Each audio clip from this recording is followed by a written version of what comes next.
back finally to the 59th edition of the Evo Knows podcast, or you might reference this as part 2 with GroovinMahoovin. How's it going tonight, sir? Hi, Brain. Yeah, I think I've gotten called Brain 2 or 3 times this week from clients of mine. They typed my name wrong.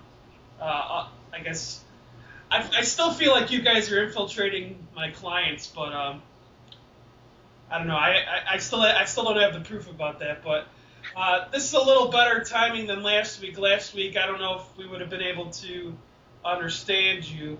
Yeah, finally my voice appears to be back, so okay. I can rant for the next hour or so about whatever I feel like ranting about.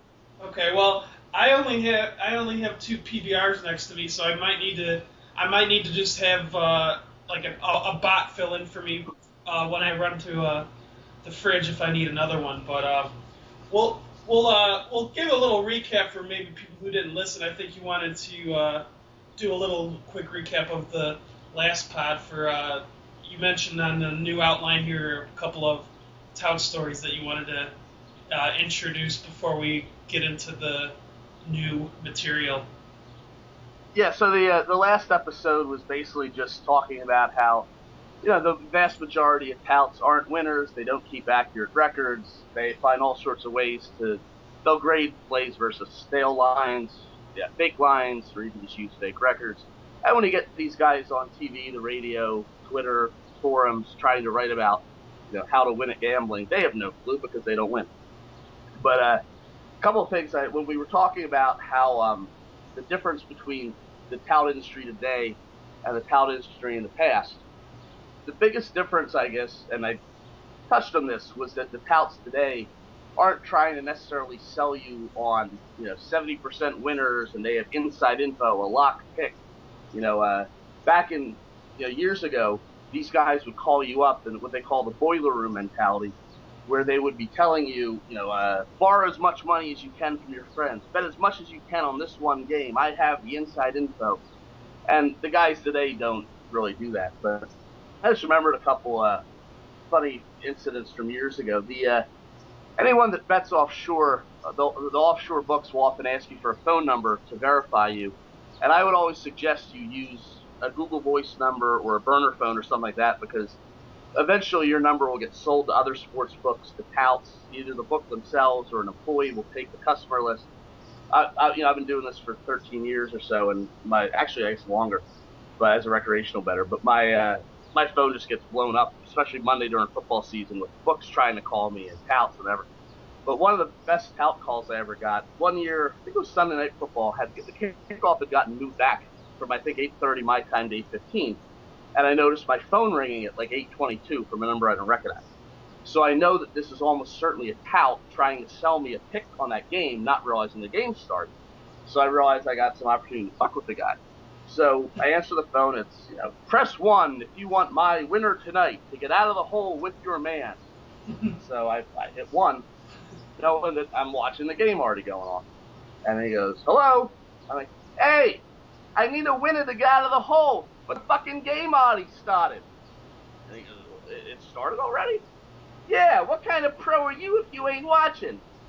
And this guy, I'm giving this fake New York accent, but this guy, I was pretty impressed because he had the answer right away. He goes, well, won't your guy let you bet the game even though it had already started?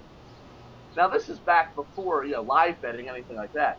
And I'm like, are you fucking kidding me? If I could bet after the game started, I wouldn't be in the hole. But this guy on the phone, he had the answer right away, and that's the way they're all about the sales. There was a famous Vegas tout named Mike Lee years ago who passed away maybe 2004, and someone took the advantage of, hey, why don't let dying take away your brand. They started a tout service, Friends of Mike Lee.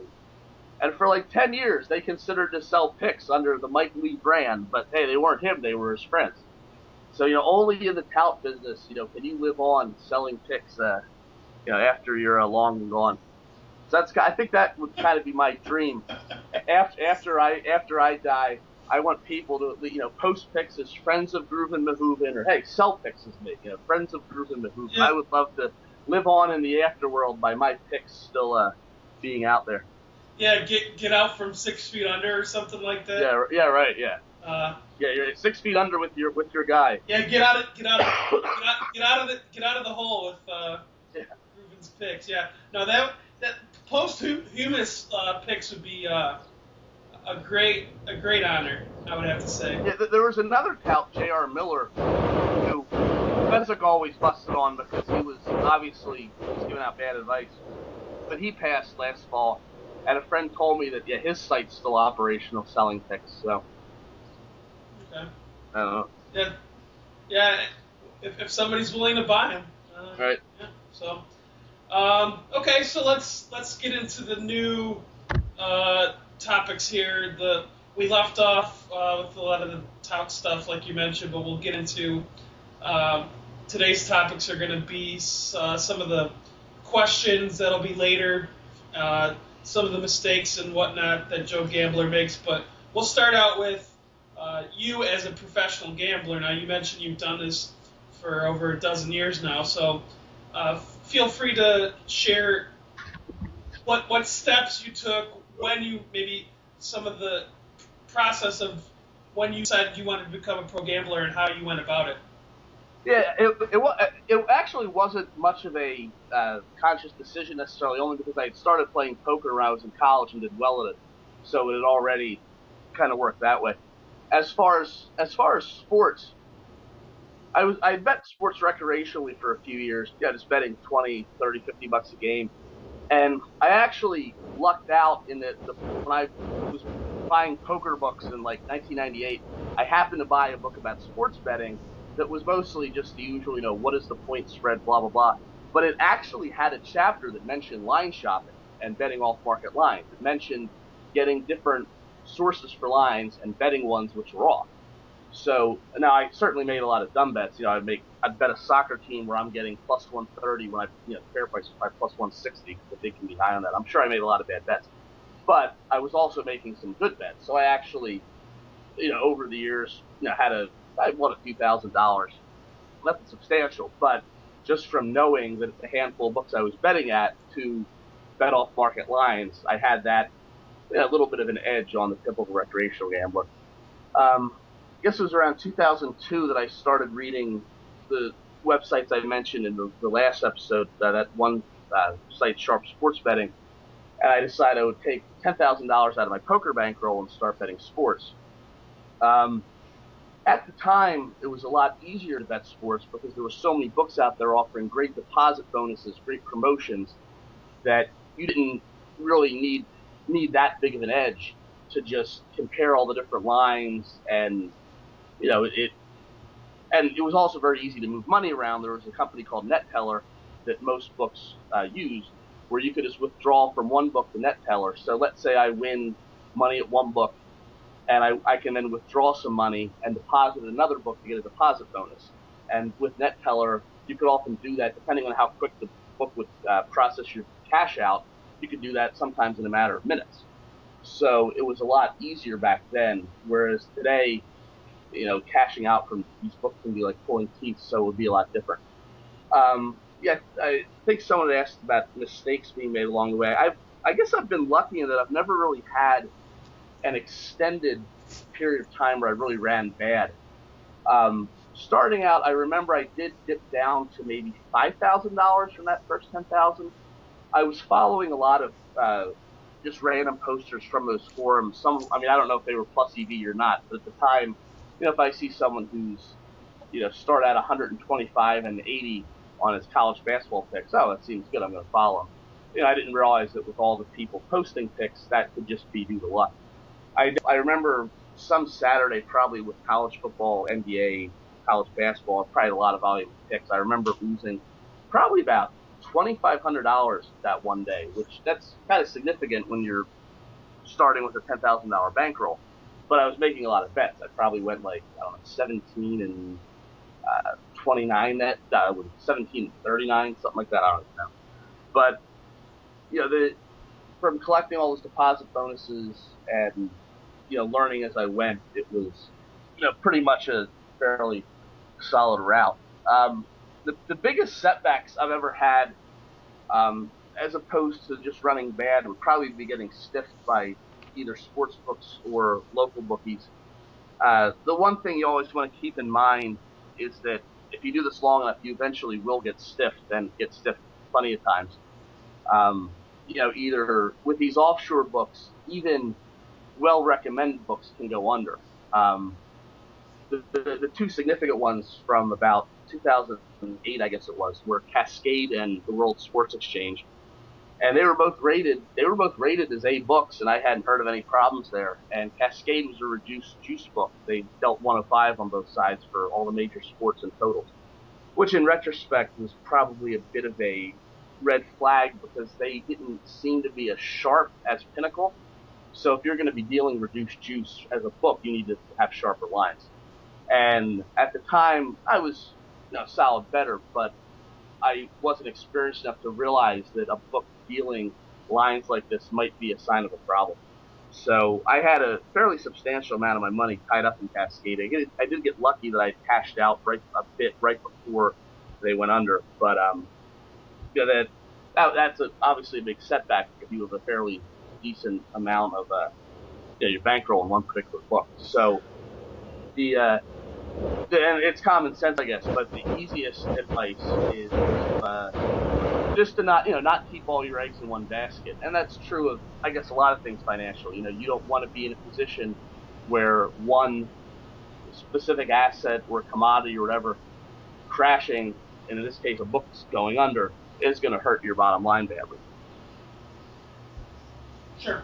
And even, there was even poker, like I got stiffed by a poker site called Poker Spot, which had some really soft games, so I played there a lot, but that ended up getting a lot of my poker bankroll into that site because that's where I was playing. So, and that happened years ago. That was like in 2000, 2001. But, just along the way, you'll get stiffed eventually if you do this. So you want to prepare for it, and, don't be too alarmed if it happens. Get ready for it, basically. Okay. So with all the books you have, how many books would you say that you actually have money in that you use? Yeah, it really depends. There are some that I only have a small amount in that I'm not even betting in that often, but they might just once in a while have a line. It can be as few as maybe 8. It can be as many as 30. There are times that, back when this net teller, I even had as many as 50. Yeah. It depends. With football season coming along, there's more opportunities for props and soft lines, that kind of thing. So, I might see a book that, I'll send them $5,000 and then maybe make a couple bets. It's not I'm not keeping a lot of money there. So yeah, it really varies. Okay. Yeah, because I only have a few myself, but my intentions are purely, well, at least for the most part, recreational. Obviously, I like to do better. I have better intentions than I did maybe years ago when I was just a dumpster fire.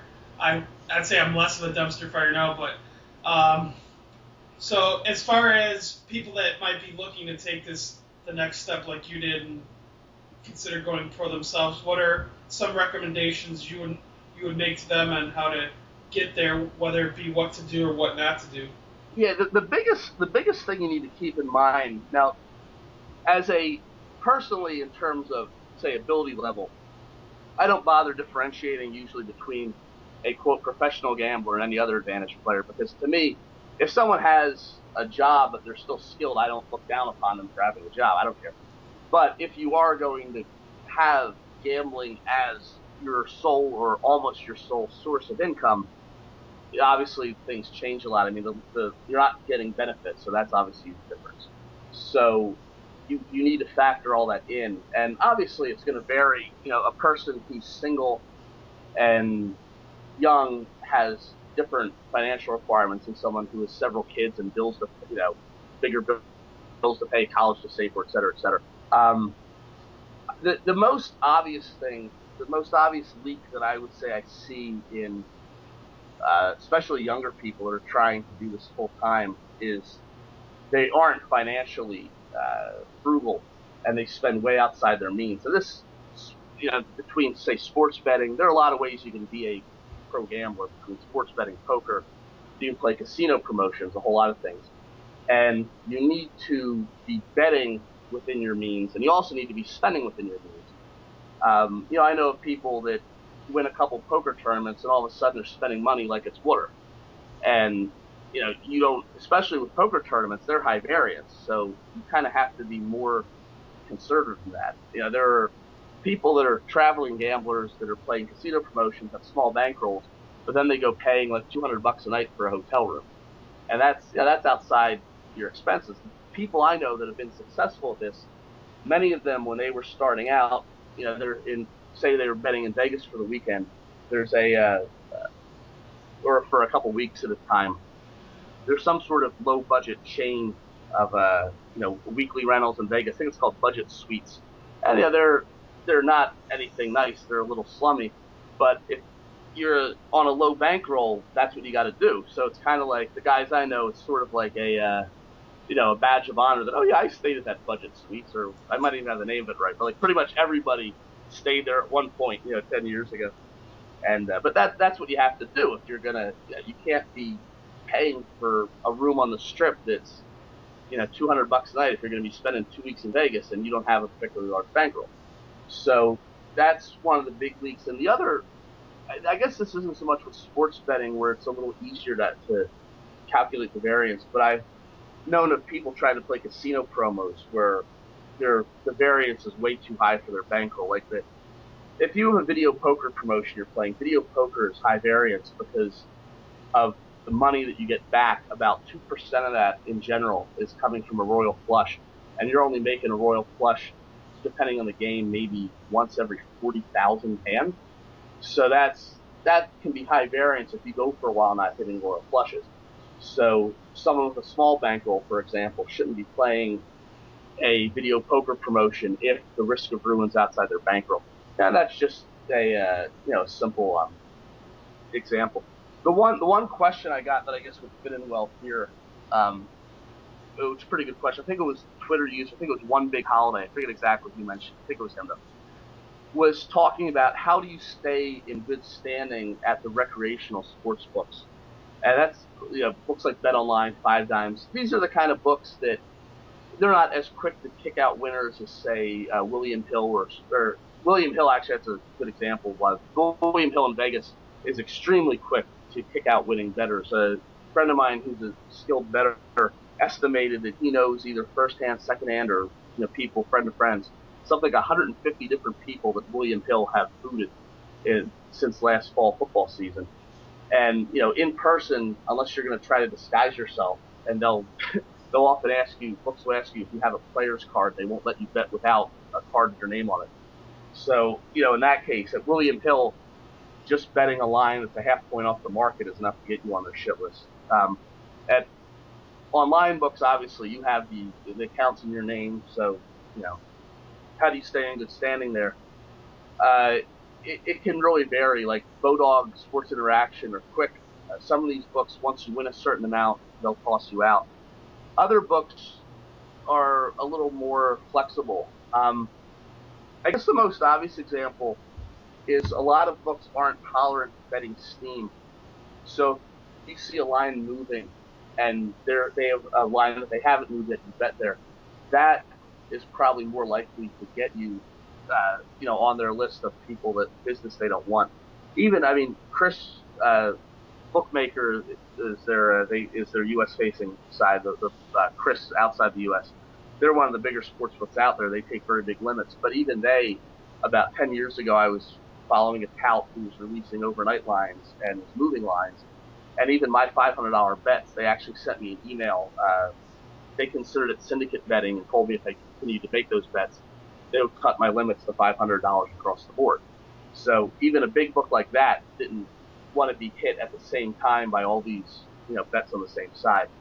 And I'm pretty sure the reason is when a line is steaming, if they get too much exposure on the side, it's tough for the book to lay off their position because other books have moved their line. Whereas if a book like Bet Online, say it's a second half, and the line moves from minus 110 to minus 105 to plus 100 to plus 105, plus 105 may now be a good bet, and that's the kind of bet that it seems like that's action they want because they're trying to get action on that side. It seems like they're getting pounded by bets on the other side.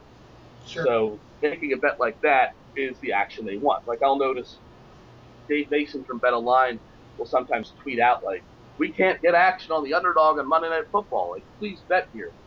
And I would, that's the kind of bet they want. Although it's kind of funny that half the time I see books, begging for action, I take a look at their line, and their line is either not even better than Pinnacle or like, Pinnacle has minus 110, they have minus 108. Like, well, give a slightly better line than that if you really want action.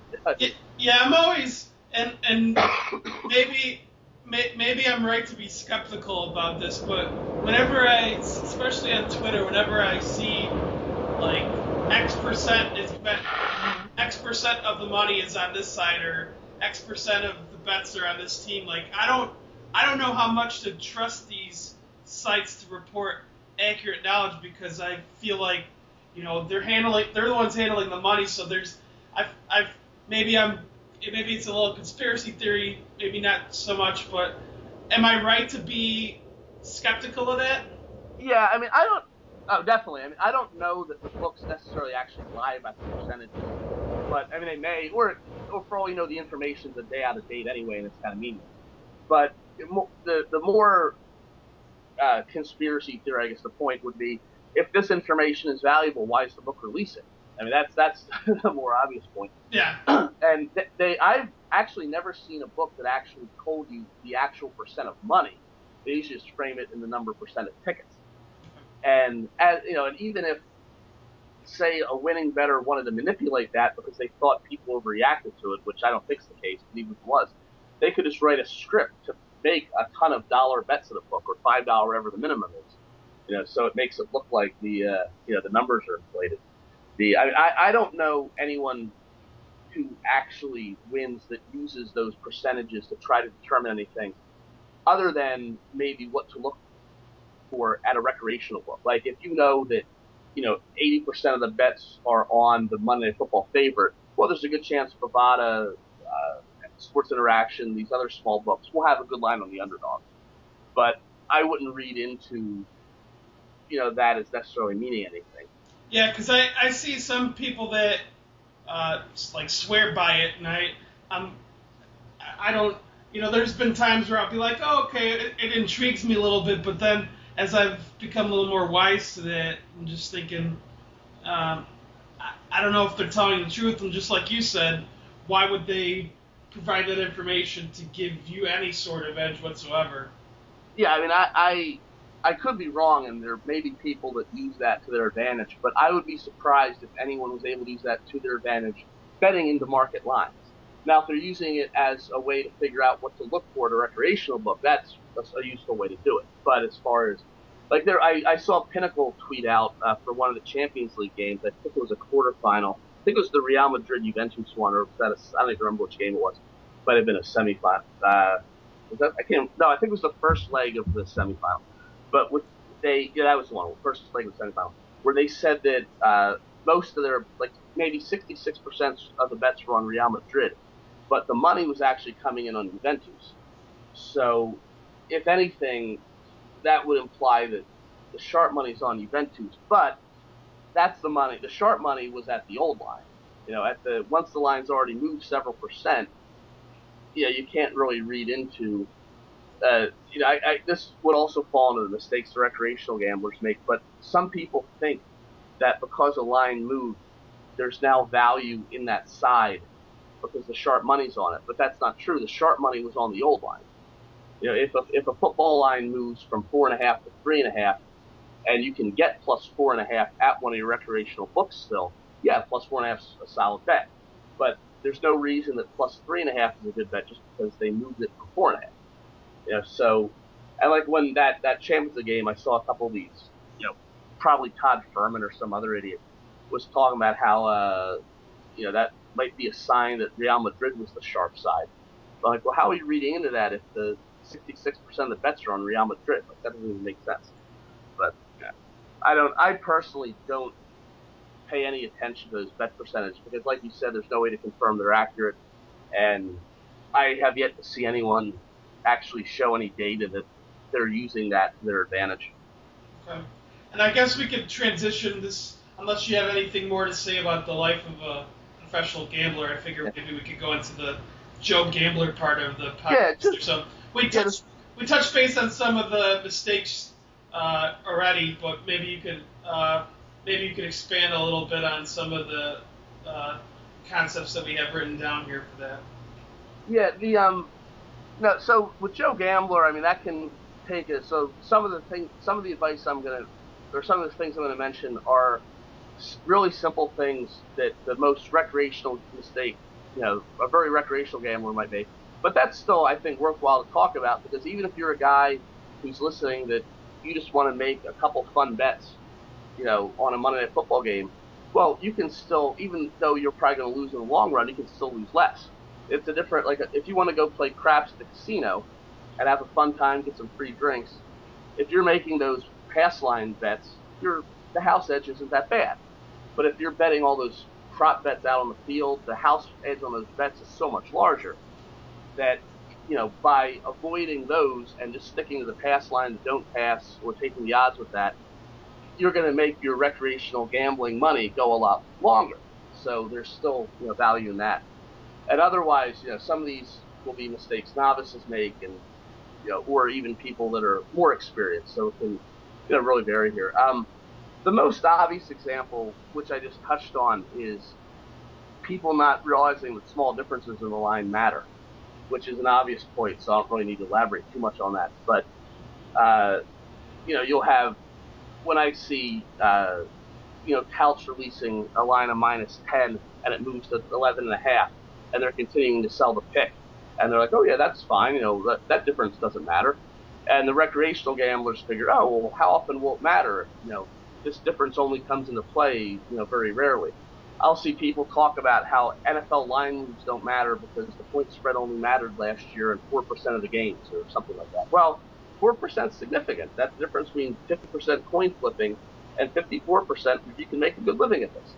So that's an obvious example. Another obvious recreational mistake people make is chasing losses and overbetting, which you can use to your advantage. What a lot of I love mocking Fezzik. When Fezzik was getting killed a few years ago, he went and released a 12-unit play when he had been betting, 1, 2, 3, 4, 5 units. Like, there's, to be trying to bet 12 units into a market line, that's insane. There are, what you'll notice sometimes is that the last game of the night, you can get some value on. For example, if the favorite is leading at halftime, if the underdog in a game is leading at halftime, let's say the last game of the night, be it college football or college basketball, whatever, you might see people chasing their losses, just pound the favorite because, hey, the favorite's losing at halftime, so all they have to do is win the game to cover the second half spread, or in some cases, it'll be a big enough spread they can still lose and cover the spread. Sure. So how can they lose this game? So you'll sometimes notice that your more recreational books, you'll get a pretty extreme line on an underdog. The Pinnacle might have plus whatever and have it at -106 on both sides. The recreational book might have +105 and +110. And like a lot of local books use as their week starts on Monday, ends on Sunday. So Sunday night is the last night for the person to get back to even before they have to settle with their local bookmaker.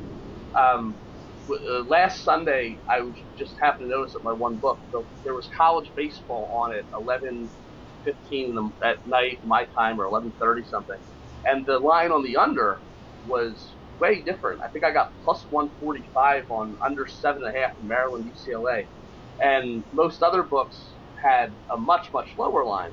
So I'm guessing that particular book just had people just chasing losses, and hey, there's one more game on, let's bet the over.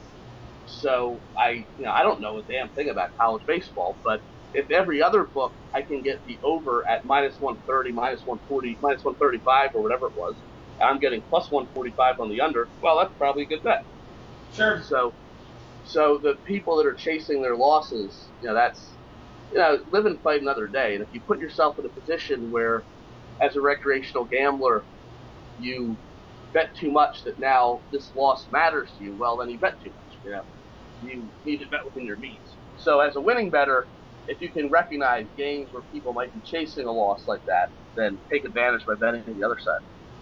And the thing I find fascinating most about that is that with you being the pro gambler that you are, that you admitted that you really don't know much about that sport, but you are cognizant of the lines, and I assume that you either have some kind of service or something where you could actually look at these lines really quickly to determine what book you need to log into and whatnot. I'm assuming, right?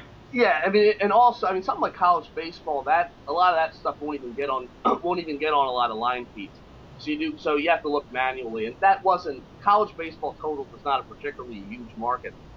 So in that instance, I remember checking 5 Dimes. Honestly, I don't remember what other books I looked at, but then there weren't a whole lot of them. But just I'm going from a common sense approach here. The book I was betting into was a local guy who has some pretty opinionated lines. By opinionated, I mean, shading lines for the recreational bettors. And the limit on that bet was only $1,000 bet. It wasn't like, I'm breaking the bank with that bet. But I probably got about $50 in EV on that bet, maybe 60, whatever it was worth. And it took me, I'm looking at college baseball. But, well, that looks, I probably spent a minute, banging through all the other books I had opened, looking to see who had a market on that. So, it's not like you're breaking the bank on some of these bets that are $500, $1,000, but, the time involved it's not like the one, I guess this is a good way to segue into the other. It isn't a mistake per se, but most everyone that is trying to become a better sports bettor talks about handicapping, and I think it's way more important to learn to be a bettor than a handicapper, which is the exact thing.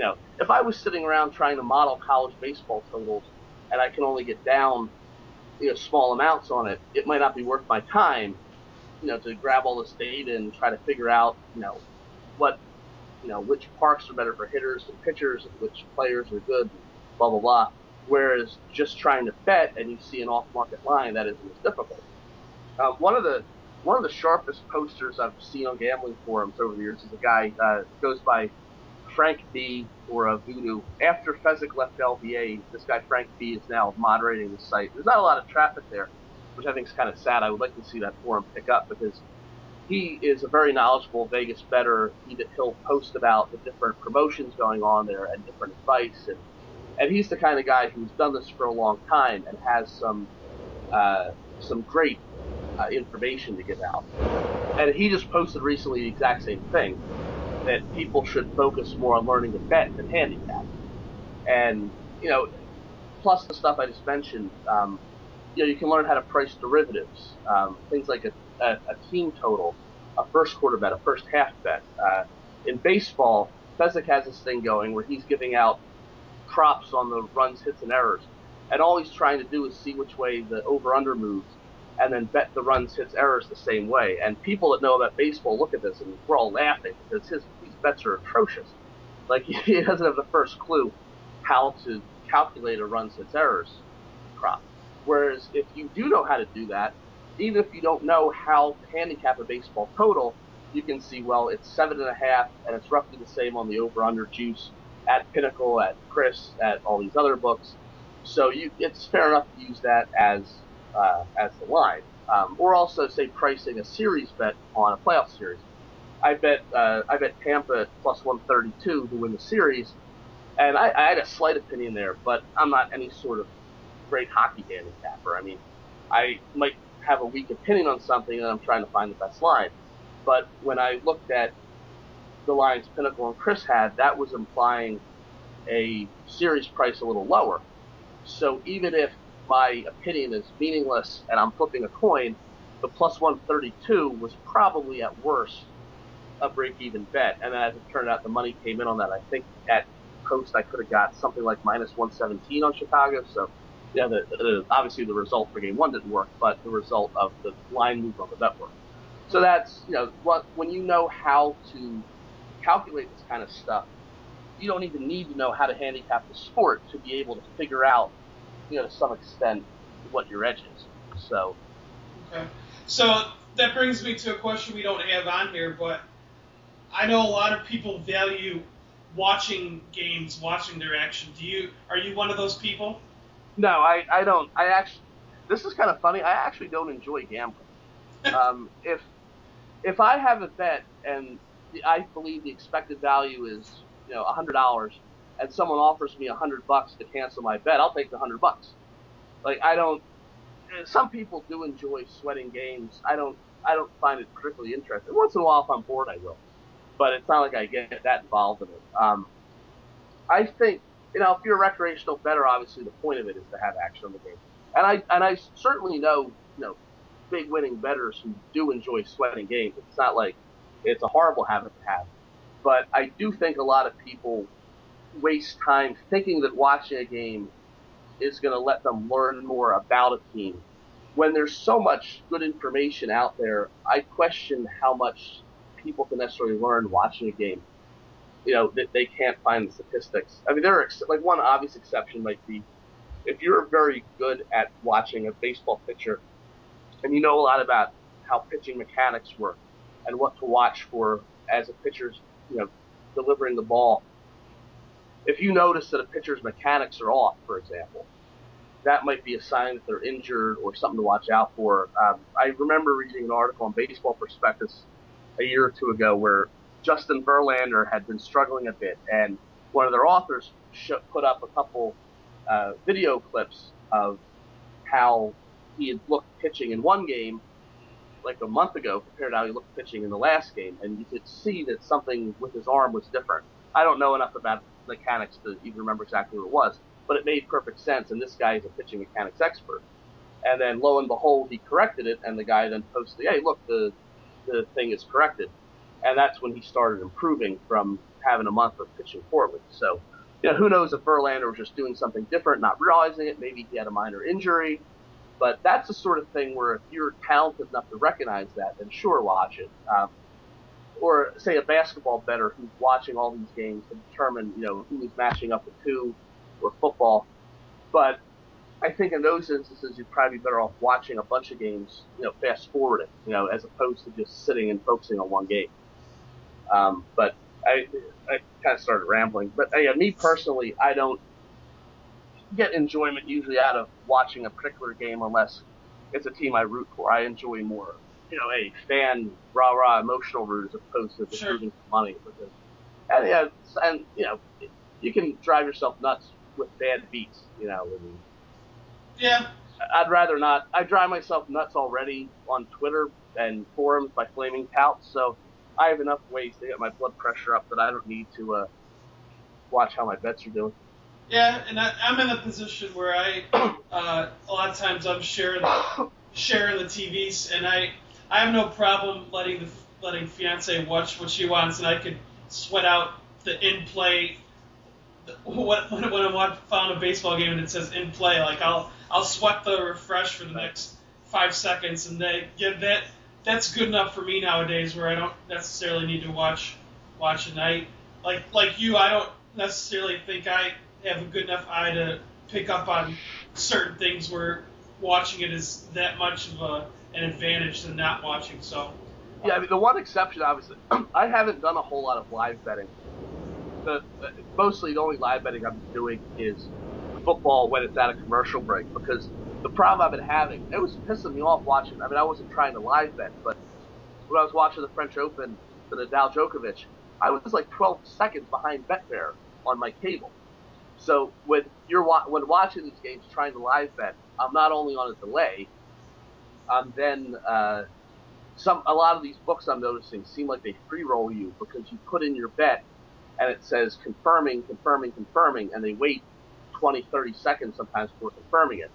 And there was one time I submitted a bet and then saw the TV came back, so I just closed my window, thinking that my bet would have been deleted, but they actually confirmed it. So that once you send it into the queue, or that book, I guess it's up to them to decide to take it or not. So I don't know enough about all these books and the live betting as to, which ones are getting it the fastest. Now, I do know I have plenty of friends that are doing very well at live betting, so eventually that's something I should look into. But for the time being, I don't really have that down. But for someone who does, then obviously watching a game can be important, especially you see someone get injured and it hasn't hit, Twitter or Don Best or any of these, services yet. Obviously, if you know that someone's hurt and the market does it for live betting, that's obviously a huge advantage. Sure. Okay, so with some of these other items that we have, I don't know if you want to touch base on all of these, or if you want to. Yeah, most of these I can go through pretty quickly.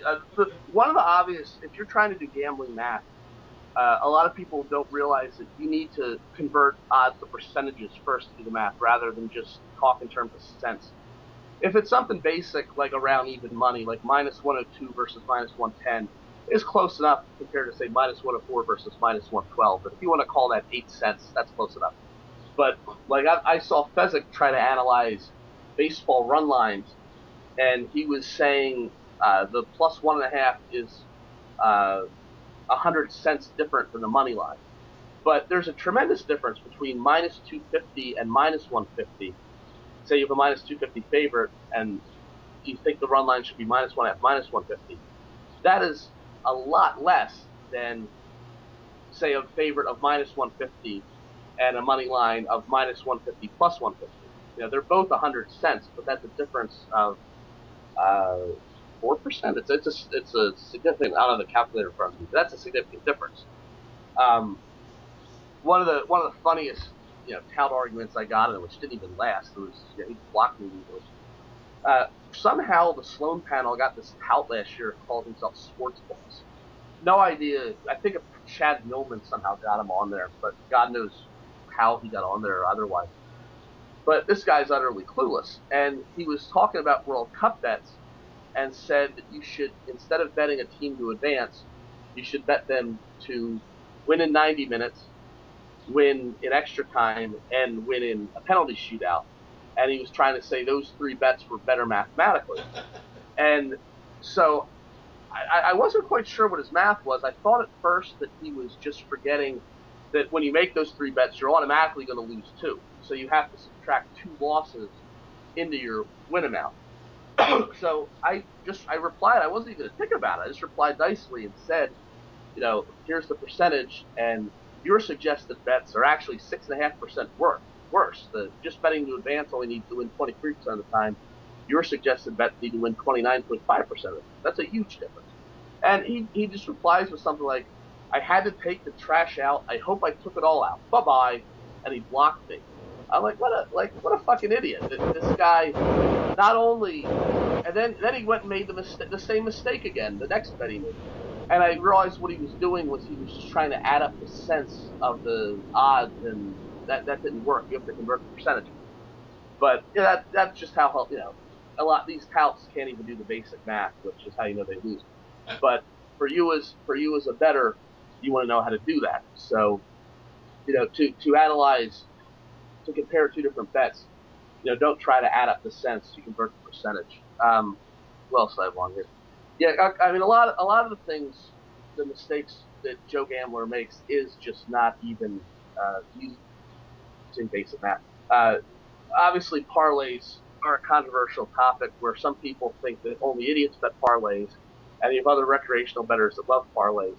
And as a lot of things have truth somewhere in between. As an advantage player, you'll obviously want to bet parlays if two events are correlated. But there are other times where if the limit on a bet is low, but you can parlay it with something else, then by parlaying it, you're able to get more action down. So that's an obvious reason to do it. As a recreational bettor, I don't find I'm not out to mock recreational bettors. Just want to drink a beer and watch a football game. Hey, it's fun. I like once in a while when the weather's nice, I'll bet a $5 trifecta on the horse race. So I don't know what I'm doing, but I'll sit outside and watch the race. And I say this as someone, I don't like gambling, but it's just a relaxing thing to do. And so if someone wants to bet a parlay, great. But if there can be tremendous differences between the parlay odds that a book offers. There are a lot of books that will use a parlay chart on parlays. So let's say you bet a 14 parlay. Books using the parlay chart will usually give you 10-1 odds. And that's a lot worse than the fair odds by just multiplying 4 times minus 110, which is, I think, plus 1268. When I ran the numbers earlier, if you're betting a $50 parlay on 4 teams, and that's your Sunday football fund, if you're paying out the 10-to-1 odds, and you just say you just flip coins, all the bets are 50%. Your expected loss is about $15. But if you're betting in a book like, say, 5 Dimes that gives true parlay odds, your expected loss is only $8. So just by using a book that gives you the true parlay odds instead of that parlay chart, you've now cut the house edge in half. So that's significant. But a lot of bettors they'll bet that 14 parlay wherever. They don't care about their payout, and they're giving away a lot of DB by doing that. Now the main disadvantage of the parlay for the recreational bettor is they lose the ability to line shop because they have to bet all 4 at the same place. But when you're a recreational bettor, a lot of guys are only betting at one book anyway. So to that extent, it really doesn't matter that much if you're going to make 4 straight bets versus 4 parlay, or it's a 14 parlay, if the parlay is, at those true odds. So, I think a lot of people, when they tell recreational bettors don't bet parlays, they're kind of missing a little bit of the point. I mean, for a recreational bettor, if for their desired action they're making, 4 bets of $100, and that $400 loss is going to put them on tilt, and they want to chase their loss in another game. Whereas $50, they can say, hey, okay, I bet my $50. Here's the $50. I'm either going to win 600 and something, or I'm going to, lose my 50. If that's how you can manage your money recreationally, then that's probably actually a superior choice for you than betting the $400 and maybe going on tilt if you lose all 4. Sure. Also, Joe Gambler bets all sorts of bad teasers. There are a lot of really bad teaser options out there. It really depends on the payout, but for the most part, the only winning ways you can bet teasers involve NFL sides that are crossing both at 7 and the 3. But books are now looking out for that by shading their lines. At 5 Dimes, if you try to tease a line at 7.5, they'll usually make that line 9. So you're only able to tease it to -3. And now that the extra point rules are changing for football, that's going to change the point distribution. So I'm not even sure how the teasers will work. But I see people teasing all the time stuff like, basketball totals. The Philly Godfather actually was releasing to his customers a NBA total teaser a while ago. And that's just about the most brutal bet you can make out there, because each half point or each full point on an NBA total is only a little more than 2%, and the break even, and I think you get 5 points on a totals teaser at most books.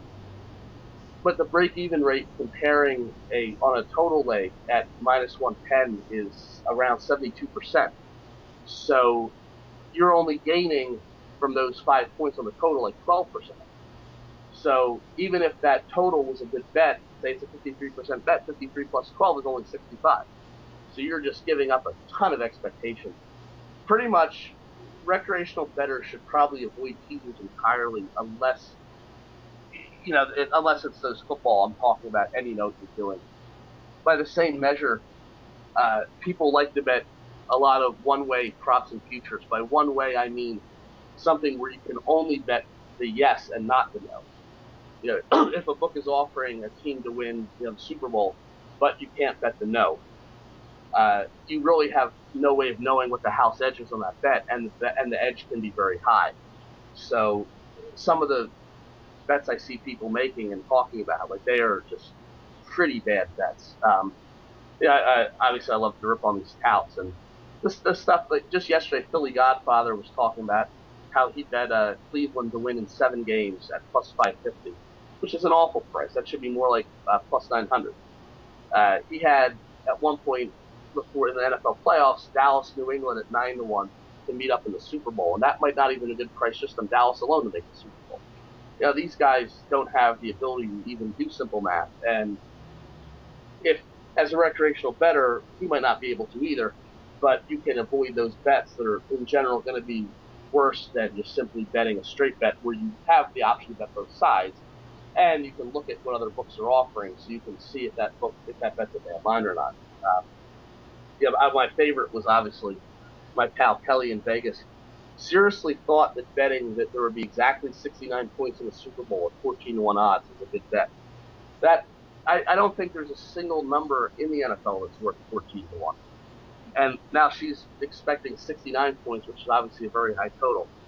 And she was on the radio giving that out. I'm like, I'm thinking that, that's Hunt 7 doing his Kelly in Vegas impression. And I think 5 dimes in that bet, you actually could bet between 65 and 69 points at almost the same odds. So, yeah, that's another. And I talked last time about she's obviously advocating point buying all the time. Joe Gambler buys points all the time, and you very rarely should do it. As far as buying a single point, the only one off the top of my head I can think of that is offered at a decent price. When an NFL game is lined at +10, you can usually buy that up to +10.5 -120, and in a lot of cases that's a slightly positive expectation that I remember tweeting last year. There was some Monday night game I think involving the Cardinals as an underdog +10, and it was a low total. Low totals make points worth more because of the scoring distributions. So in that particular game, if you liked the Cardinals +10, you'd get a slightly better bet by betting at +10.5 -120. But again, that's the exception rather than the rule. Okay. Where was I? And just some real quick things. A lot of people believe that the idea of a trap line. There was a hilarious thread on pregame last year where this guy Tony George was saying he made a baseball game. He made the line -132, but the book actually made his team the underdog. So he decided he was going to bet the favorite because it was a trap line. And when people said that makes no sense, that the actual line is like 8-9% worse than your line, and now you're saying to bet the other side? It's like, well, I've been doing this for 22 years. I know it's a trap. That it simply doesn't exist that books deal lines that far off. I mean, books will take position, but a book taking a position is closer to Pinnacle. If the line is +4 everywhere and Pinnacle wants action on the underdog or on the favorite and not the underdog, they'll deal +4 -111. They're only shading their line by 1 cent. They're not, dealing. The books aren't out there saying, hey, this should be a certain line, so we're going to deal 3 points worse. Like that's a conspiracy theory people believe that doesn't exist. I talked before about results-oriented analysis, but particularly in terms of a point buy, if you make a bad point buy and you buy up to -5.5 on NFL and the game lands 5, don't pat yourself on the back thinking you do the right thing. In the long term, you'll lose. Another thing people often will say when I'm flaming these touts, well, if they're that bad, why don't you just fade them? Well, it doesn't work that way because the juice is involved. I have yet to see anyone who picked so badly over a long-term sample that they were so bad you could fade them into a market line. And people will argue, well, I saw this guy who picked 44% over a season. Well, he probably just got unlucky. What was he? Oh, actually, this is in terms of one of the biggest differences, and this is not just Joe Gambler, even people I encounter who are pretty knowledgeable and are making the effort to learn, they still have a problem with betting moneyline favorites. People will bet, they think a lot of games are underdog or pass, but that's not the way a skilled bettor is going to approach it. A skilled bettor just looks at the break-even rate of the bet and the odds they think of the bet winning and compare the two and bet accordingly. I have laid heavy money line favorites often. One of the obvious examples, when you have a high-profile game, I've noticed this on Super Bowls, on college football championship, even that one year when Florida Gulf Coast made the Sweet 16 as a 14 seed, I think, or 15 seed, whatever they were, 15 seed. When they played Florida in the Sweet 16, Florida, the closing line was around 14.5. But at the Vegas Square books, you could get as low as Florida -650 on the money line. That's a fantastic bet for a 14.5 point favorite. but because people that they want the good story, so they want to bet the Super Bowl underdog, they want to bet the college football championship underdog, they want to bet the good story, the Florida Gulf Coast. So you can profit on that by shopping around at a Vegas book or recreational books or wherever and get the good money line favorite. And if you ask most anyone I know has, you mention Manning to Tyree to them and they'll start tearing their hair out, because that game, most bettors I know had a Patriots money line very low, as low as 350, I think in some places, minus 400. That is a great bet when you have the underdog plus 14. So what a lot of people were doing was they were betting both the underdog on the point spread, the favor on the money line, because Joe Gambler does it the opposite. He wants to bet the favor on the point spread and the underdog on the money line. When I was starting out, it didn't work out for me, but it was a great series of bets. The year that Texas played USC in the college football championship, the Vince Young year, Yeah. I know I had bets as for like probably a couple $1,000s, which at the time was a substantial amount of money for me. On Texas was the underdog, USC was the favorite. I had some Texas plus 7.5 at like plus 100. I had some USC money line at minus 190, and that's a fan. You look at the next time you see a game 7.5, and you'll see the money line is a lot higher than that. So I bet both. I think I actually like Texas in that game, but so I'm trying to shade it as well as I can. But that touchdown that Vince Young scored to win the game, probably that was a pretty big bankroll swing for me. Not a big deal at the time. I think I probably ended up breaking even on the game or whatever.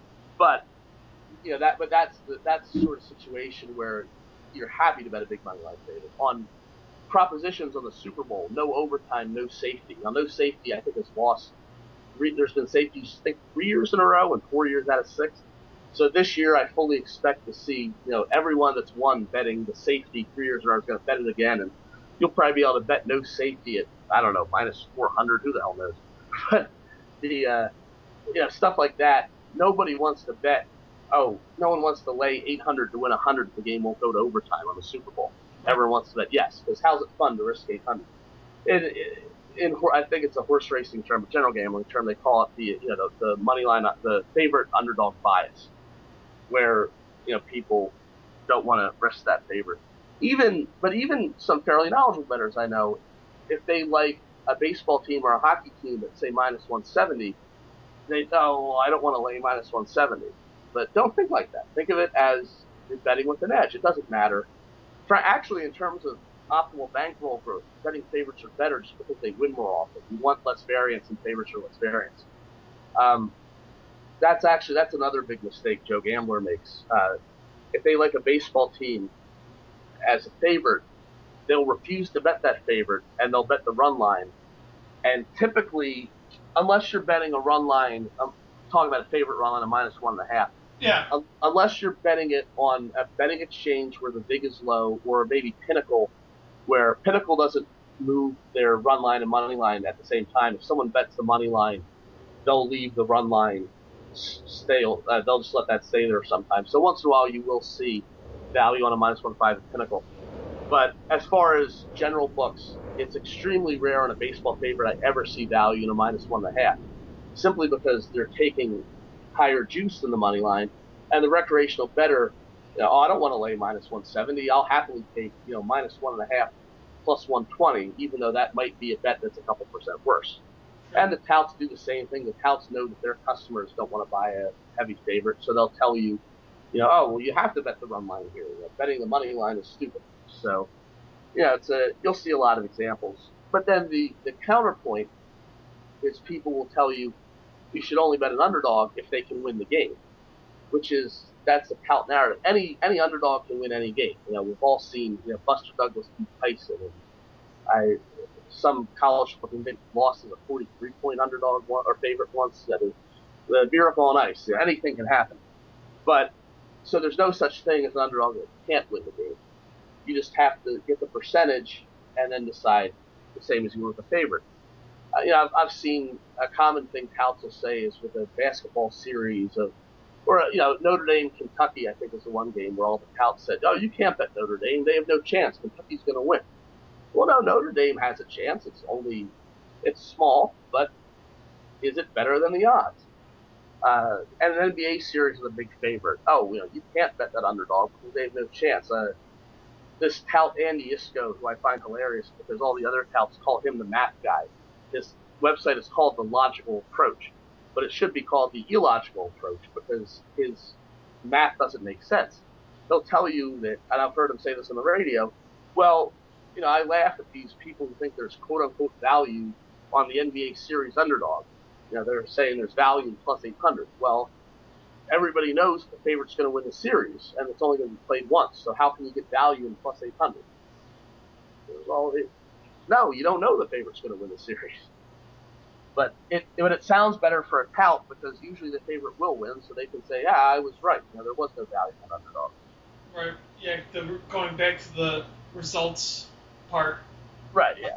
I mean, because if you think if the line is saying that the team has a 20% chance of, but you think they have, maybe just saying like 30%.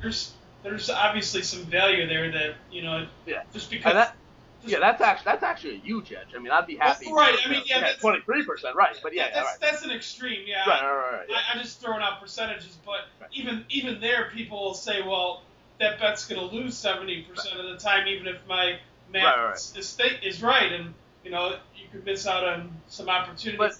But huge edges. I mean, that is a huge edge. But when you bet at these recreational books, you can find some pretty huge edges. So when I said earlier, don't chase losses and bet with proportionally, but there are times when I can remember very well a bet. I think it was some soccer game when I had I don't know what my bankroll was, but it was smallish. It was definitely let's say 20,000. I had a book with soccer that didn't offer soccer odds very often, but when they didn't really move the odds. Like a lot of these books just copy line moves off an odds service like Don Best or Sports Options, other books. But for things like that whatever the soccer game wasn't on the screen, so I guess they had no way to move it. And I was able to get some game under 2.5 on soccer when the actual total should have been closer to 2, which is enormous in soccer. Whatever my percent edge was, it was worth it for me to bet the maximum on that. So I think I bet $1,000 on this bet when I had a bankroll of, I don't know, 15,000, 20,000. That's a tremendous bet, and that was a little tough to make. And as it turned out, the under lost on like a 90th minute goal, which that was kind of annoying. But in that situation, your edge is huge because every book in the world has 2, and now here's this book with 2.5. So right. Sometimes you'll see that with futures bets where they forget to move the future line if the odds move. And now I could have always arbed that bet by just betting over 2 and playing for the middle. But in instances like that, it was still, the Kelly bet size was still correct to risk that much, and that was the limit bet. And when also a point we were doing with recreational books, you want to be careful about arbing, because if you end up piling a lot of money in the recreational book and then they don't pay you, then you're in trouble. It doesn't do you any good at that point. Yeah, at that point you're like playing with monopoly money. I had one book where I bet a lot of arbs, and I fortunately did finally get paid. But on these arbs, I went something like 19-2, and then I found out the book could only pay me like some absurd amount, like $500 a month. So it took me like 4 years or 3 years to get paid. So I basically had just sent, money from Pinnacle into this book, and then it took me a while to get paid. So you got to be careful of that. I guess this, and with Joe Gambler, I guess this is in the same thing. When you are betting with just one book, which is fine, I understand why people do that. It's less hassle, but still be cognizant of the idea that you can get stiffed. So don't let your balance get too high, and be careful about betting high payout futures, especially if it looks shady. The one example I probably should have touched on earlier, but this is a decent way to put it in. And all the touts, media love promoting that book, sportsbook.com, who have a habit of slow paying people. And in my case, they just flat out stiff me because I won too much. And they use all sorts of excuses. And most people, if you play at sportsbook.com, you probably will get paid. So I'm not saying to be a Chicken Little here, but be very careful, because the one thing that to screw people on are high payout futures. Like if you could have bet Golden State to win the NBA championship at like 30-1 earlier this year, and Yeah. Yeah, going into today, they're minus 200 something. So you've built up a lot of equity in your bet. The one stunt that sportsbook.com has done, they did this to me, was they'll tell you that they're leaving your jurisdiction, and they'll just give you back the stake amount. So if you bet $100 to win 3,000 on Golden State, and someone says, "Here's your $100 back," they just rip you off because that bet is worth a hell of a lot more than that. You could arb it out and get a lot more value than that. And then 2 weeks later, they tell me, "Oh, we're happy to be back in your jurisdiction," but then there's no sign of the Golden State thing. So just when you are betting at one book, just be careful about letting your balance get too high, and be cognizant you might get stiff. Sure. Okay, so I think we touched base on most of the mistakes. Do you? I one of the one or two of the other questions here before we go on to some of the questions. Do you feel like the average bettor has been getting any smarter since you started doing this? And if do you think that these forums and Twitter, like we're doing, do you think they help people? Oh yeah, definitely. The stuff I'm talking about now is mostly just pretty basic stuff. Something I totally forgot when I was talking about how to stay in recreational sports books. One thing you can do is play in. I find it useful, and I think this has worked for me. I can't guarantee you, but if you play in their online casino, there are some casino bets that have a small house edge, like video poker. You put in $1,000 through a basic, say, 9-6 jacks or better game. Over that, say you put $1,000, your expected loss is only $5. So I find it useful to play in the casino, especially if it's a local book that has a casino. Put in, say, $2,000 worth of action, and I lose $10 in EV. But I might take a loss, and then if I lost for the week when I settle up, I'll tell the guy, "Oh, yeah, I got to stay away from that casino. You can't beat the house," and they'll smile and say, "Yeah." But that's the sort of thing where I think playing, and people I know who work for sportsbooks said the same thing. If you are a casino player, they might give you more leeway with being able to bet the sportsbook. Anyway, back to the average bettor. Yeah, oh, definitely. There's a lot better info out there. When I was starting out betting recreationally in 1998, there weren't any real useful forums. What was out there was awful. Whereas now you can get access to some pretty good info just by searching Google. And you can tell markets are more efficient. There are countless things I used to be able to do that I can no longer do from a betting perspective, and also market-wise. Football, NFL underdogs. There were plenty of games where the underdog used to be, +3 -120, and there's value there. Whereas now that team might only be +1, and there's no value. Like you'll notice that there's much more market efficiency. Okay.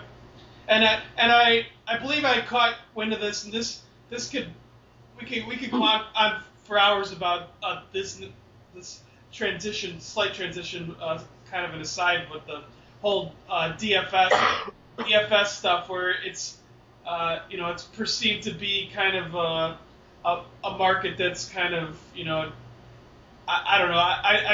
I don't think it's as settled as the Vegas. I don't mean to say Vegas, obviously, but sports betting market. Bovada. Now, Bovada, yeah. Like where there might still be easier holes to take advantage of in DFS, whereas sports betting books might be a little more refined. Do you see it that way? Yeah, I'm not sure. One of the questions I got asked on Roughing the Punter was poster betting for fate asked if I've been playing DFS. I really haven't dipped into it. My limited just thought of it is that I don't know if I'm sharp enough to be able to beat the rake, because the rake there is reasonably high. And the one I think it was Thick Slicing who said on Twitter, which seemed like a great analogy, when comparing daily fantasy to poker. It's as if you were playing low stakes poker, but Phil Ivey was in every game of yours. Like a real sharp daily fantasy player can enter a whole bunch of different contests. So it's not like it's against his, it's not like he has to waste time playing in a $20 contest with the rest of the plebes.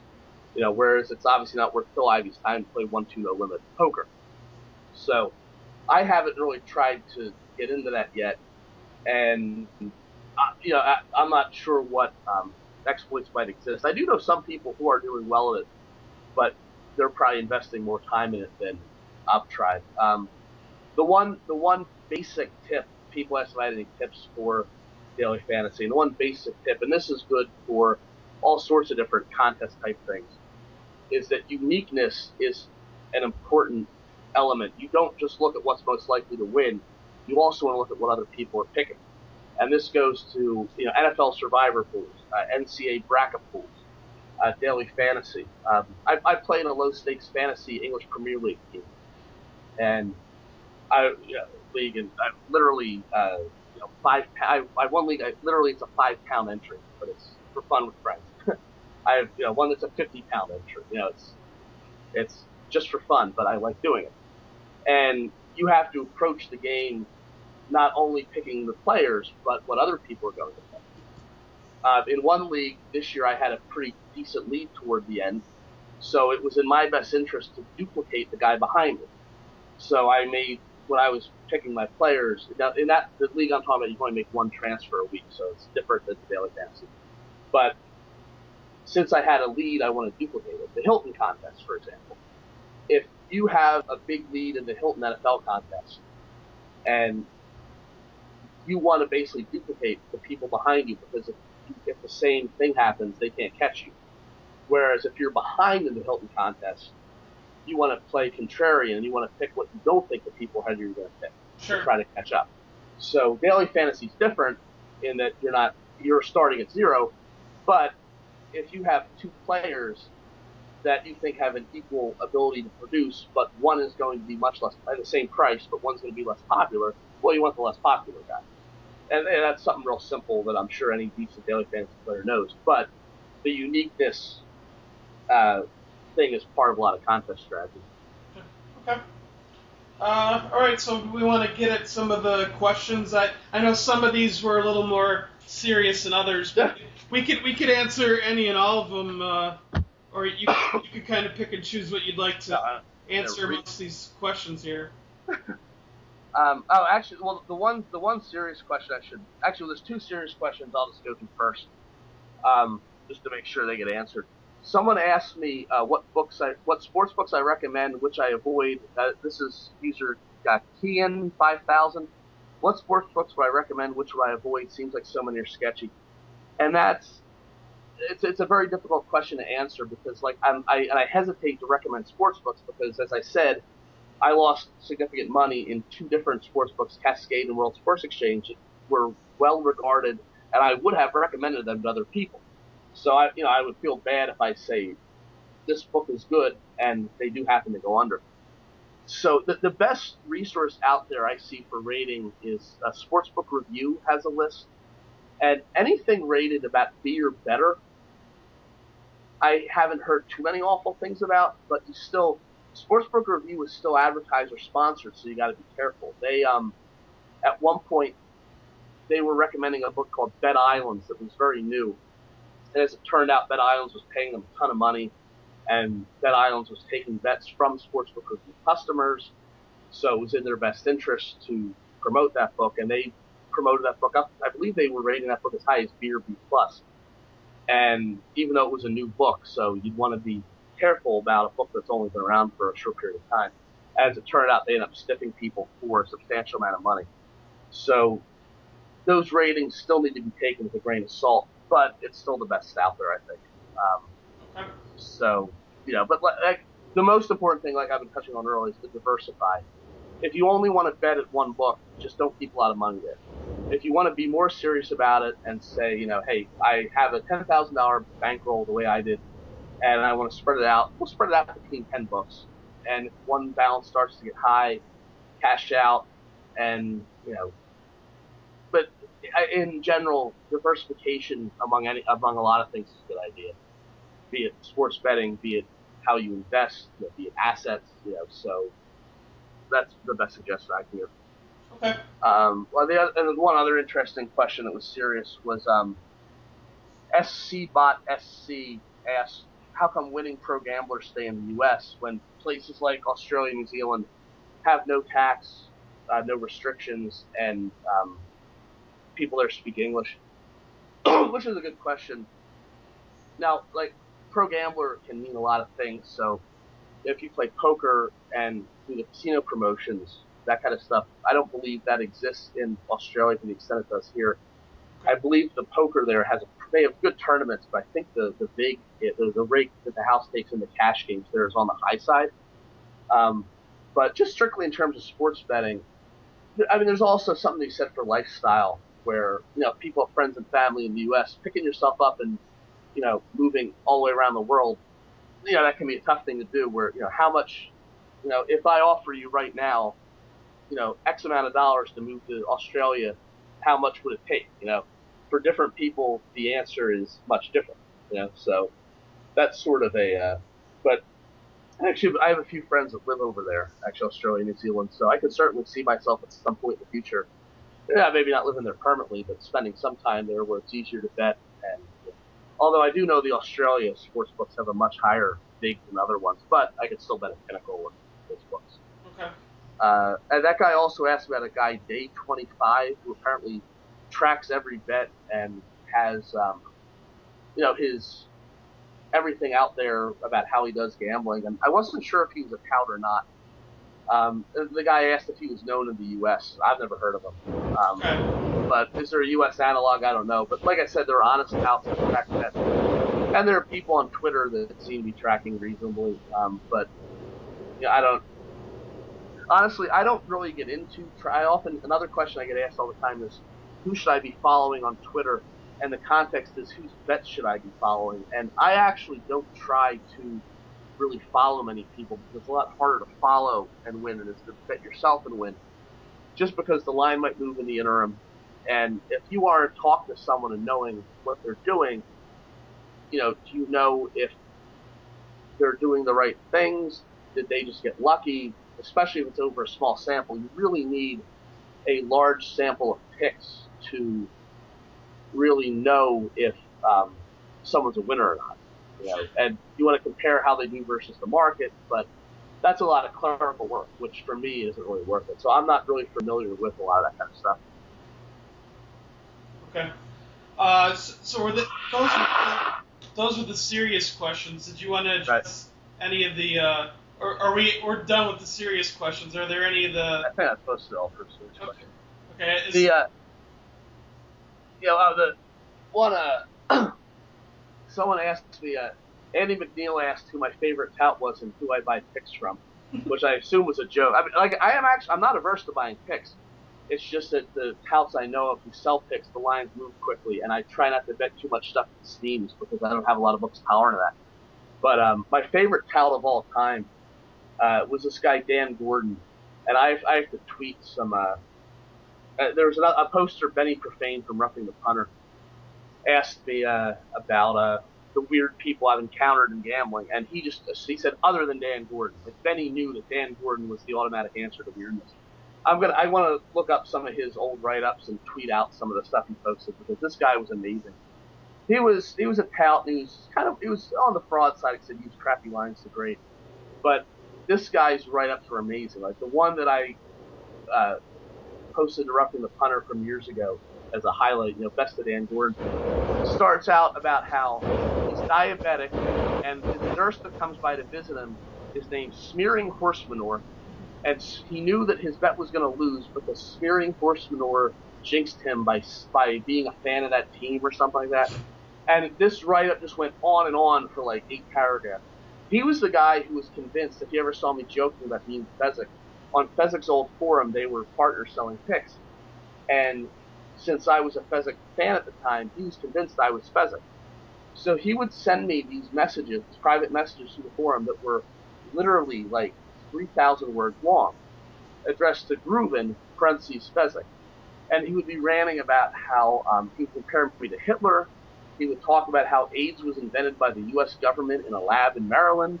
He would talk about how the moon landing was fake, and much like all these conspiracies, I am as bad as these people and Hitler because I'm, being Fezzik or whatever it was. And that's the kind of guy, that is a character. Like, you can't not enjoy that guy's shtick. That he's selling picks and still writing this stuff, expecting people to buy from him. And I heard on another forum he was in bad health, which I hope he gets better and returns to forums to do those write-ups, because you just can't buy entertainment like that. Yeah, I mean, because like I don't remember. I think it was you might have saying this on the last pod where there's like certain people, certain touts that if you're dumb enough to buy picks from these people, then I can't really help you. The funny thing about this guy, though, is he actually put forth the effort, and I get the impression just from reading him, I think he probably was a winner back in the 90s. Like, a lot of these touts probably did win 20 years ago when markets were softer. And it's just that a lot of their cookie cutter advice isn't going to work anymore because there's so much good info out there, So I think he actually did put forth an effort. He wasn't like one of these guys that's straight up trying to defraud people, but he was just such a goofy character that he really, I mean, I don't even know, did he take these write-ups seriously when he's telling me that, I'm Hitler? I have no idea. Was he just a bit off? I have no idea. But actually, one thing I forgot to mention, hopefully people are still listening. One thing that I'll tweet it too. One thing that I get a lot asked is, well, since you gamble and you're not really contributing to society, what good are you doing in society? Which is a valid point, but I mean, there are a lot of jobs when people aren't necessarily providing a tangible benefit to society. But one thing that I do like to do is to promote charity stuff when I can, to at least give something back, and particularly with regards to gambling-related charities. And my friend Alan Dink, who's on Twitter, is Dink Inc. He's a big fan of this horse racing charity. Another friend of mine who posts this crick where to win to place the show on forums. There's a charity called the Southern California Thoroughbred Rescue, and pretty sure the URL is scbtrescue.org. And it's for when a thoroughbred horse retires from horse racing, they obviously have to do something with these horses to live out the rest of their lives, and they can live to be 30, 35 years old. And some of them end up being neglected, they get abused, some are slaughtered. So the point of that charity is to find homes for these horses once they're done their racing careers. So anyone that if they enjoy my advice or they win money or they have money they can donate, it's a good charity to use because it's related to. I'm not a huge horse racing guy, but I like animals more than you do. So okay, Jacob. But hey, but that's a way for if you're a gambler thinking, well, how do I give something back to society through my gambling? Well, there you go. Donate to the charity. Okay. Well, So, do you want to address any of these other joke ones, like hypothetical line on the 2016 NCAA champ versus 2015 Kentucky before their? Well, he didn't. Darren didn't tell us what sport they're playing. Oh, that's true. Yeah. I think it's baseball. I'm gonna go with Kentucky laying the 1.5. Okay. Actually, one more rant I would like to get in. Just assuming people are still listening, they may have tuned out, but. When I was ranting about the touts, the one thing that I didn't really talk about a whole lot was R.J. Bell, just because Vegas Watch had just been on the podcast a few weeks ago, and he had, he has a 16-part series which pretty much covers all the bases. But anyone who hasn't picked up on how bad R.J. Bell is, just the prime example, just from since we last recorded, I had mentioned that guy, Computer Bob, who has been tracking touts for years, and he has no agenda. He doesn't, and he tracks radio people. He's welcome to track me if he wants. If I post pics, he's just tracking for the sake of tracking. And he's one of the most respected people on gambling forums. As I quoted that guy Frank B earlier. Frank B just said recently, "If you don't trust Computer Bob, I don't trust you," which is just a good way of saying it. So over on pregame, people are asking about Teddy covers. And Computer Bob's been tracking him for years, so Bob posted his record. And R.J. Bell goes and deletes it, and didn't even have the balls to write under his real name. He posted as Tom Patterson, the customer service advocate, and pretended it was him, but it's very obviously R.J. When the pregame employees sign up to work there, a lot of them, I've seen the contracts they sign, they actually have to sign an agreement to give R.J. Bell their Twitter password and their other passwords so that he has the ability to write as them. So RJ writes this long rant, just totally, just this awful character attack on Bob for no reason, saying that he's jealous of Teddy's success and he doesn't have enough Twitter followers, and all this other just awful, just shit on a guy who's never, he doesn't go around attacking touts the way I do. He just posts the record, that's just one of the most repugnant things I've ever seen. And the one question, tying this in one of the goofy questions, someone asked if my rank on that misanthropy graph was accurate. I actually get along with most people in real life, but someone like RJ Bell, who's gonna, personally attack a guy solely for keeping a record and solely for pointing out that this guy who's selling picks doesn't win. I mean, fuck that guy. So is your rank accurate then on that graph? Well, I never figured out what the y-axis was. No one's able to explain it to me.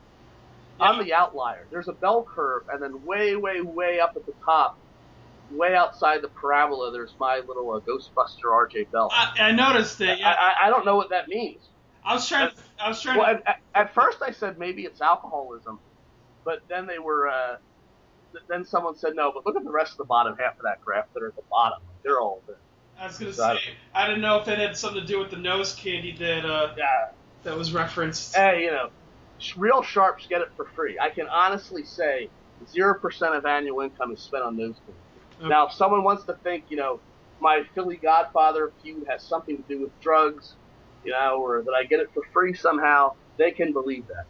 But I'm not sure maybe it was just purely a psychopath type thing. I don't know. I did really enjoy on the feedback from the first podcast, though. A few people actually said that they were impressed that I was as coherent as I was. And I love the idea of people thinking that this character I'm playing on the internet is seriously banging on the keyboard and throwing things at the wall because these touts are pissing me off and that I'm foaming at the mouth and steaming from the ears. But that people thought that I could actually form a cognizant, coherent few sentences. Well, yeah, I really enjoy that. Well, the thing that you mentioned to me once we went from once you went from sliding into my DMs to my Google Hangouts is that you don't seem like a person that does well with character limits. So. No, I enjoy it. Also, but even if it's someone's question, a lot of legitimate questions aren't something you can answer in a few, short answers. Sure. Anyway, right. Sure. So that's why I figured something like this would, that's why I have these podcasts is because you could expand on those a little bit, and people could actually understand you without thinking that you're some psychopath. Well, I mean, I enjoy the psychopath. I guess the way we can play it is, when I'm on my meds. That's what it was. I didn't have a sore throat last week. I was simply off my meds, and you had to get me into the psychiatric hospital on my meds. Give me bail money, however it works to get out of a psychiatric hospital. And that's how we got me. What was the? Trying to think of what movie it was where they had to get some psycho guy calm for an hour at a time just so he could do something. I'm blanking on what that was. I'm bad with movies, so. Yeah, I am too. Yeah. All right, I think unless you want to cover another one of those entertainment questions, we can wrap this. Yeah. Yeah, I guess the one myth I need to dispel about the basements. The house I own is only 3 blocks from the beach. You don't have basements there. Okay. There's no way to build them. So if they want to say, my mom's dead, but if she were alive, you can say I live in her garage because I do have a garage. But okay. Well. No such thing as a basement. Well, if you live on the first floor, I guess that's people. Yeah, that's true. So. Like I live on the East Coast. Of Chicago, yeah. Hey, look, I found the map. I circled it. Chicago has an East Coast. I saw that. Oh, Lake Michigan. No, I saw that. Yeah, I live close enough to the East Coast, so. All right. I get it. No, I understood completely what you're saying, so. All right, well, I think that wraps it up. Groovin, once again, thanks for coming on and wrapping up this two-part series. I'm glad you're more healthy for this one. So, everyone, once again, thanks for listening, and I'll catch you guys soon. All right, thanks, Brian. All right. I see you standing in it every time. Why can't we be friends? Why can't we be friends? Why can't we be friends? Why can't we be friends? The color of your skin don't matter to me. As long as we can live in harmony. Why can't we be friends? Why can't we be friends? Why can't we be friends? Why can't we be friends? I kinda like to be the president, so I can show you how your money's spent. Why can't we be friends? Why can't we be friends? Why can't we be friends? Why can't we be friends? Sometimes I don't speak right, but yet I know what